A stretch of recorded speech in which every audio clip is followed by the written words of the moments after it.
बिस्मिल्लाहिर्रहमानिर्रहीम। अस्सलाम वालेकुम। आज बीजेपी ने ऐलान किया है कि आज से वो अब एक नई डेवलपमेंट करने जा रहे हैं जिसमें वो इंडिया का नाम चेंज करके परमानेंटली सिर्फ भारत रखेंगे। ना उसको हिंदुस्तान कहा जाएगा, ना उसको इंडिया कहा जाएगा। आज के बाद भारत कहा जाएगा और वो अपने सारे कॉन्स्टिट्यूशन के अंदर उसको चेंज करने जा रहे हैं। और उन्होंने अभी से ही ये इनविटेशन जो G20 का आपकी स्क्रीन पर है उनके प्रेसिडेंट की जानिब से, उनकी प्रेसिडेंट की तस्वीर लगी और साथ वो कह रहे हैं कि भारत की जानिब से अब उनके जितने प्रोग्राम्स हैं, जितने टोटल प्रोग्राम्स हैं, वो सारे बदलने जा रहे हैं। अब इंडिया की टीम का नाम आज के बाद ये नहीं होगा इंडिया, भारत लिखा जाएगा, यानी पाकिस्तान वर्सेस भारत। और इंडिया के जितने प्रोग्राम्स होंगे जिनमें इंडिया आता है वो सारे के सारे बदल कर अब वो भारत करेंगे। और वो भारत क्यों करने जा रहे हैं, ये बात अगर पाकिस्तानियों को समझ आ जाए तो ये भी याद रखिएगा, जिस बड़ी तबाही का हमेशा से पेशन गोई हर जगह पर जिक्र होता है इस खित्ते की, वो भी अब आपके सर पर खड़ी है। देखिए, सीन कुछ इस तरह से है कि मोदी ने इलेक्शन से पहले वो कह रहा है कि हमने तमाम वो काम करने हैं जिससे हमें वोट मिले। अब अरविंद केजरीवाल ने आकर कहा है कि चूंकि इनके वोट कम हो गए हैं तो इन्होंने ये सोचा कि हम भारत इसको नाम रखेंगे जिसके बाद चेंज करेंगे। जबकि उन्होंने कहा है कि देखिए, म्यांमार का जो नाम था वो बर्मा ब्रिटिश ने रखा था, ये जो इंडिया है ये किसने रखा? उन्होंने कहा ये नाम हिंद से निकला, हिंद से इंड हुआ, इंड से इंडिया हुआ, तो ये तो ब्रिटिश देकर गए हैं। और आप अगर तारीख में उठाएं तो महाभारत हो या भारत हो, इंडिया का जो हिस्टोरिकल नेम है वो वाकई भारत ही है। अब उसके साथ एक और भी चीज जुड़ी है, ये बात जरा समझने वाली। जिस तरह मिसाल के तौर पर आज से कुछ साल पहले हॉलैंड कहा जाता था, फिर उन्होंने अपना नाम चेंज कर लिया, नेदरलैंड कर लिया। अब सूरत हाल ये है कि भारत ने अगर अपना नाम भारत रखा है तो वो साथ एक और भी काम करने जा रहे हैं। वो कह रहे हैं कि जब भारत हमारा नाम था तो हमारा लैंड भी बहुत बड़ा था जिसमें पाकिस्तान पूरा आता था, तो हमें अपनी बाउंड्रीज भी अब एक्सपैंड करके जाना है दूसरे मुल्कों में और वहां से अपना पूरे का पूरा लेकर आना है। ये बात आप समझिएगा, ये जो वो काम करने जा रहे हैं छोटे लेवल का काम नहीं है। वो उन्होंने अपनी पूरी की पूरी कौम को जहनी तौर पर तैयार कर लिया है कि आप अब हिस्टोरिकल जो चीजें हैं उनको रिवाइव करने जा रहे हो। तो आपने अगर भारत लेना है तो भारत की जो सरहदें थी, जो भारत की बाउंड्रीज थी, जो इलाके थे, वो भी सारे आपने लेने हैं और वो तैयार बैठे हुए हैं। अब देखिए, एक बात ज़हन में रखिएगा, आज के बाद आपको उनकी चाहे वो टीम का मामला हो, यानी हमेशा से होता था उनकी अगर वेबसाइट भी होती है तो उसमें .in लिखा होता है। अब वो .bh कर लेंगे या क्या करेंगे ये तो आने वाला वक्त बताएगा, लेकिन वो पूरे मुल्क को भारत करने जा रहे हैं। यानी आज के बाद हर जगह पर उनको भारत कहा जाएगा। यानी टिपिकल जो उनका मजहबी रंग है वो हर लिहाज से चढ़ने जा रहा है। और मजहबी रंग के अंदर आप ये देखिए कि G20 समिट अब वहां पर जो हो रहा है, तो वहां पर उन्होंने ग्रेटर इंडिया जिसको हम कहते हैं अखंड भारत, उसका उन्होंने नक्शा रखा हुआ है, उसमें पूरा पाकिस्तान उनका शामिल है। तो लिहाजा इस सारे खेल के अंदर आप ज़हन में रखिएगा, बगैर लड़ाई के वो ये काम कर ही नहीं सकते। उन्होंने अपने तमाम तैयारे हो, तमाम चीजें, अब उन्होंने अपना मिसाल के तौर पर मून लैंडिंग की है, तो मून लैंडिंग के ऊपर उन्होंने क्या किया है, उन्होंने मून लैंडिंग के ऊपर जो जगह है उसको भी एक हिंदू का नाम दे दिया, यानी हिंदू धर्म का नाम दिया है। वो कह रहे हैं कि इसका नाम है, वो पूरी तरह एक मजहबी रंग में रंगने जा रहे हैं। और मजहबी रंग के रंगने में उन्होंने एक चीज का इजाफा किया। देखिए, अगर आपको ये बंदा कहे कि उन्होंने चंद सालों में जंग की तैयारी नहीं की, उन्होंने की है।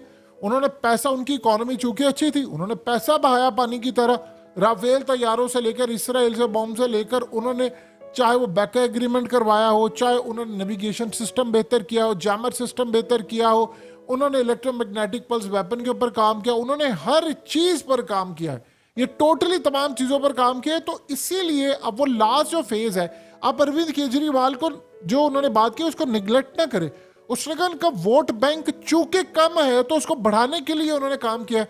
तो वोट बैंक बढ़ाने के लिए मोदी को जो जो रिक्वायरमेंट है वो करेगा। और सबसे बड़ी रिक्वायरमेंट क्या है? पाकिस्तान पर हमला।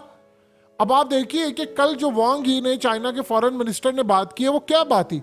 उन्होंने कहा हम वार्न करते हैं अपनी हमसाया मुल्क की हमसाया कंट्रीज को, यूक्रेन वाला काम ना करना कि उसकी तरह प्यादा बन के तुम को जंग छेड़ दोगे जो सारी तबाही का बायस बनेगी। वो असल में भारत को सुना रहा था कि तुम अमेरिका का यूक्रेन की तरह मोहरा बनोगे और जंग चूंकि तुमने पाकिस्तान में छेड़ने जा रहे हो, तो उन्होंने कहा इसके बाद तबाही तुम्हारे दरवाजे पर भी आ जाएगी। इस बात को कभी भूलना ना कि यूक्रेन जिस तरह खंडर बन गया तुम भी बन जाओगे।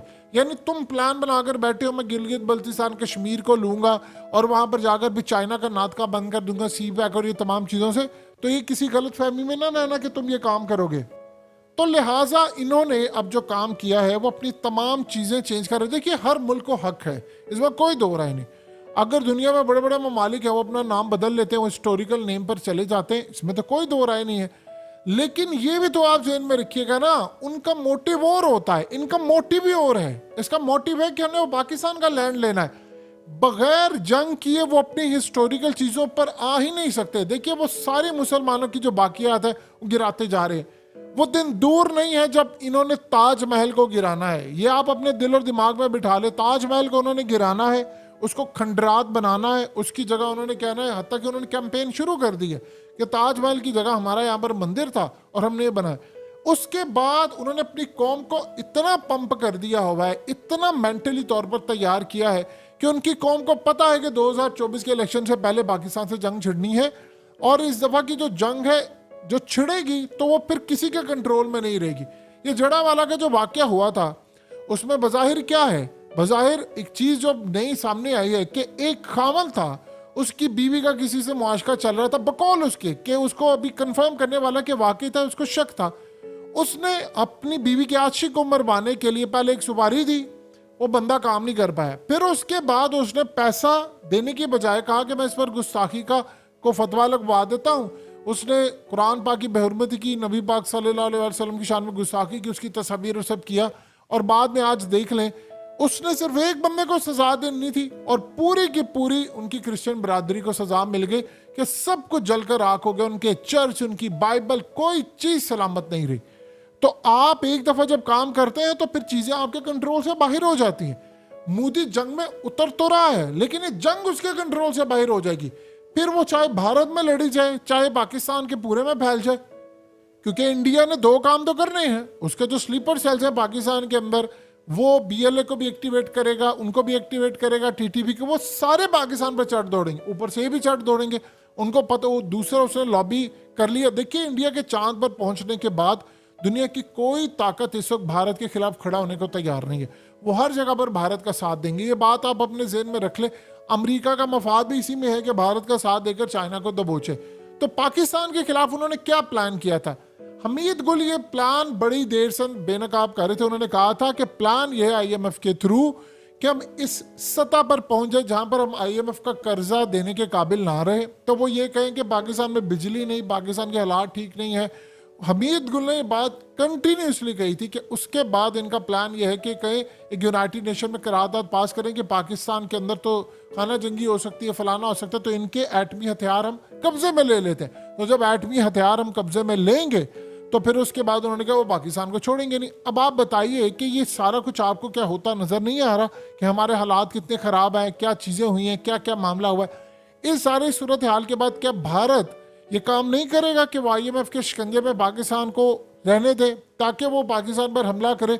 वो असल में चाहेगा ये कि पाकिस्तान के पूरे लैंड को वो कब्जे में ले। उन्होंने देखा है कश्मीर तो ये लेके बातें कर रहे थे, इन्होंने कभी लेने के लिए आना नहीं है। तो अब हमने कुछ ना कुछ तो करना है। इस वक्त भारत के अंदर मोदी का जो वोट बैंक है वो मुतासिर हुआ हुआ है। आप उसकी सिंपल सी मिसाल ले लें, शाहरुख की फिल्में फ्लॉप हो गई थी, लेकिन शाहरुख की पठान फिल्म जो है उसने 1000 करोड़ से ऊपर बिजनेस किया। उनकी अब जो नई फिल्म आ रही है जवान, उस जवान फिल्म की जो टिकटें हैं वो लाखों में पहले फरोख्त हो चुकी हैं।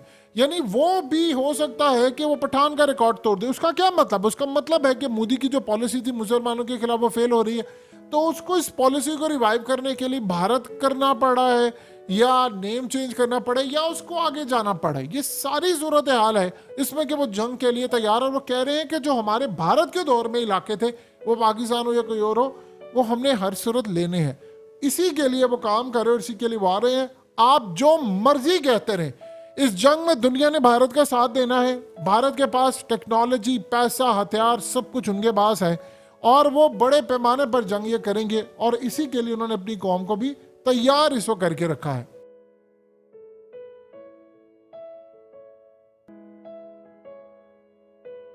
हकीकत टीवी को सब्सक्राइब करना मत भूलें, वीडियो को लाइक करें, शेयर करें और कमेंट सेक्शन में अपनी राय का इजहार जरूर करें।